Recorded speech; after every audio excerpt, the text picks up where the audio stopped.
Welcome to the Enchanted Library, where we turn the pages of books, beautiful and old, living and magical. It's time to curl up, get cozy, and join us on an adventure.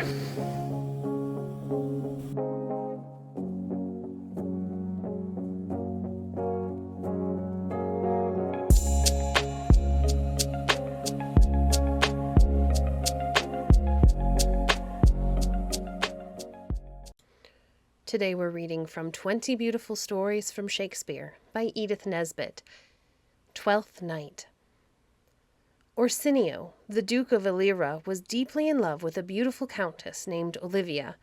Yet was all his love in vain, for she disdained his suit, and when her brother died, she sent back a messenger from the Duke, bidding him tell his master that for 7 years she would not let the very air behold her face, but that, like a nun, she would walk veiled, and all this for the sake of a dead brother's love, which she would keep fresh and lasting in her sad remembrance. The Duke longed for someone to whom he could tell his sorrow, and repeat over and over again the story of his love, and chance brought him such a companion. For about this time a goodly ship was wrecked on the Illyrian coast, and among those who reached land in safety were the captain and a fair young maid named Viola. But she was little grateful for being rescued from the perils of the sea, since she feared that her twin brother was drowned, Sebastian, as dear to her as the heart in her bosom, and so like her, that, but for the difference in their manner of dress, one could hardly be told from the other. The captain, for her comfort, told her that he had seen her brother bind himself to a strong mast that lived upon the sea, and that thus there was hope that he might be saved. Viola now asked in whose country she was, and learning that young Duke Orsino ruled there, and was as noble in his nature as in his name, she decided to disguise herself in male attire and seek for employment with him as a page. In this she succeeded, and now from day to day she had to listen to the story of Orsino's love. At first she sympathized very truly with him, but soon her sympathy grew to love. At last it occurred to Orsino that his hopeless love suit might prosper better if he sent this pretty lad to woo Olivia for him. Viola went unwillingly on this errand. But when she came to the house, Malvolio, Olivia's steward, a vain, officious man, sick, as his mistress told him, of self-love, forbade the messenger admittance. Viola, however, now called Cesario, refused to take any denial, and vowed to have speech with the countess. Olivia, hearing how her instructions were defied, and curious to see this daring youth, said, "We'll once more hear Orsino's embassy." When Viola was admitted to her presence, and the servants had been sent away, she listened patiently to the reproaches which this bold messenger from the Duke poured upon her, and listening, she fell in love with the supposed Cesario, and when Cesario had gone, Olivia longed to send some love token after him. So, calling Malvolio, she bade him follow the boy. "He left this ring behind him," she said, taking one from her finger. "Tell him I will none of it." Malvolio did what he was bid, and then Viola, who of course knew perfectly well that she had left no ring behind her, saw with a woman's quickness that Olivia loved her. Then she went back to the Duke, very sad at heart for her lover, and for Olivia, and for herself. It was but cold comfort she could give Orsino, who now sought to ease the pangs of despised love by listening to sweet music, while Cesario stood by his side. "Ah," said the Duke to his page that night, "you too have been in love." "A little," answered Viola. "What kind of woman is it?" he asked. "Of your complexion," she answered. "What years, in faith?" was his next question. To this came the pretty answer, "About your years, my lord." "Too old, by heaven," cried the Duke. "Let still the woman take an elder than herself." And Viola very meekly said, "I think it well, my lord." By and by Orsino begged Cesario once more to visit Olivia and plead his love suit. But she, thinking to dissuade him, said, "If some lady loved you as you love Olivia—" "Ah, that cannot be," said the Duke. "But I know," Viola went on, "what love woman may have for a man. My father had a daughter, loved a man as it might be," she added, blushing. "Perhaps were I a woman, I should love your lordship." "And what is her history?" he asked. "A blank, my lord," Viola answered. "She never told her love, but let concealment like a worm in the bud feed on her damask cheek. She pined in thought, and with a green and yellow melancholy she sat, like Patience on a monument, smiling at grief. Was this not love indeed?" "But died thy sister of her love, my boy?" the Duke asked. And Viola, who had all this time been telling her own love for him in the pretty fashion, said, "I am all the daughters my father has, and all the brothers. Sir, shall I go to the lady?"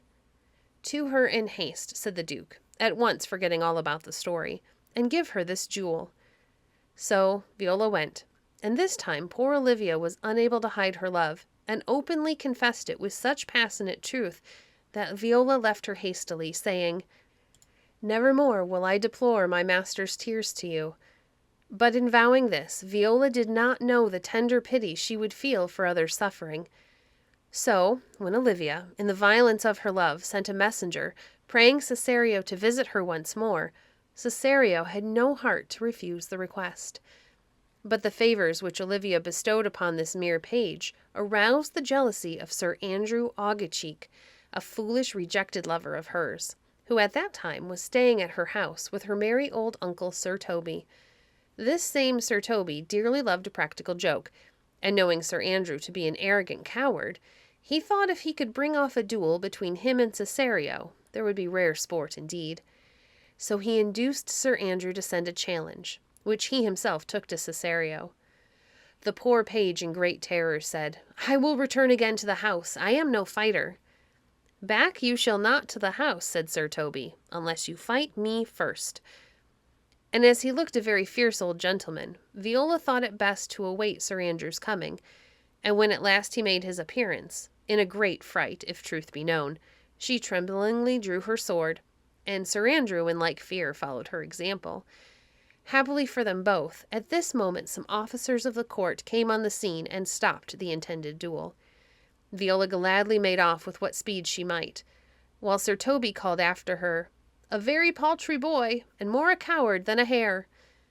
Now, while these things were happening, Sebastian had escaped all the dangers of the deep, and had landed safely in Illyria, where he was determined to make his way to the Duke's court. On his way thither, he passed Olivia's house, just as Viola had left it in such a hurry. And whom should he meet but Sir Andrew and Sir Toby? Sir Andrew, mistaking Sebastian for the cowardly Cesario, took his courage in both hands, and walking up to him, struck him, saying, "There's for you." "Why, there's for you, and there," said Sebastian, hitting back a great deal harder, and again, till Sir Toby came to the rescue of his friend. Sebastian, however, tore himself free from Sir Toby's clutches, and drawing his sword would have fought them both, but that Olivia herself, having heard of the quarrel, came running in, and with many reproaches sent Sir Toby and his friend away. Then turning to Sebastian, whom she too thought to be Cesario, she besought him with many a pretty speech to come into the house with her. Sebastian, half dazed and all delighted with her beauty and grace, readily consented, and that very day, so great was Olivia's haste, they were married before she had discovered he was not Cesario, or Sebastian was quite certain whether or not he was in a dream. Meanwhile, Orsino, hearing how ill Cesario sped with Olivia, visited her himself, taking Cesario with him. Olivia met them both before her door, and seeing, as she thought, her husband there, reproached him for leaving her, while to the Duke she said that his suit was as fat and wholesome to her as howling after music. "Still so cruel?" said Orsino. "Still so constant," she answered. Then Orsino's anger growing to cruelty, he vowed that, to be revenged on her, he would kill Cesario, whom he knew she loved. "Come, boy," he said to the page. And Viola, following him as he moved away, said, "I, to do you rest, 1,000 deaths would die." A great fear took hold on Olivia, and she cried aloud, "Cesario, husband, stay!" "Her husband?" asked the Duke angrily. "No, my lord, not I," said Viola. "Call forth the Holy Father," cried Olivia. And the priest who had buried Sebastian and Olivia, coming in, declared Cesario to be the bridegroom. "O thou disassembling cub," the Duke exclaimed, "farewell and take her. but go where thou and I henceforth may never meet." At this moment Sir Andrew came up with bleeding crown, complaining that Cesario had broken his head, and Sir Toby's as well. "I never hurt you," said Viola very positively. "You drew your sword on me, but I bespoke you fair and hurt you not." Yet for all her protesting, no one there believed her. But all their thoughts were on a sudden changed to wonder when Sebastian came in. "I am sorry, madam," he said to his wife. "I have hurt your kinsman. Pardon me, sweet, even for the vows we made each other so late ago." "One face, one voice, one habit, and two persons?" cried the Duke, looking first at Viola, then at Sebastian. "An apple cleft in two," said one who knew Sebastian, "is not more twin than these two creatures. Which is Sebastian?" "I never had a brother," said Sebastian. "I had a sister, whom the blind waves and surges have devoured." "Were you a woman," he said to Viola, "I should let my tears fall upon your cheek and say, 'Thrice welcome, drowned Viola.'" Then Viola, rejoicing to see her dear brother alive, confessed that she was indeed his sister Viola. As she spoke, Orsino felt the pity that is akin to love. "Boy," he said, "thou hast said to me 1,000 times thou never should love woman like to me." "And all those sayings will I overswear," Viola replied, "and all those swearings keep true." "Give me thy hand," Orsino cried in gladness. "Thou shalt be my wife, and my fancy's queen." Thus was the gentle Viola made happy, while Olivia found in Sebastian a constant lover and a good husband, and he in her a true and loving wife. Thank you for joining us today.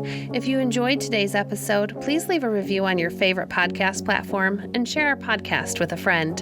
Visit our website at www.enchantedlibrary.net to see our past books or to connect with us on Facebook. If you'd like to support the work we do, you can visit our Patreon page at patreon.com/enchantedlibrary. We appreciate your support. Until next time, friends, happy reading.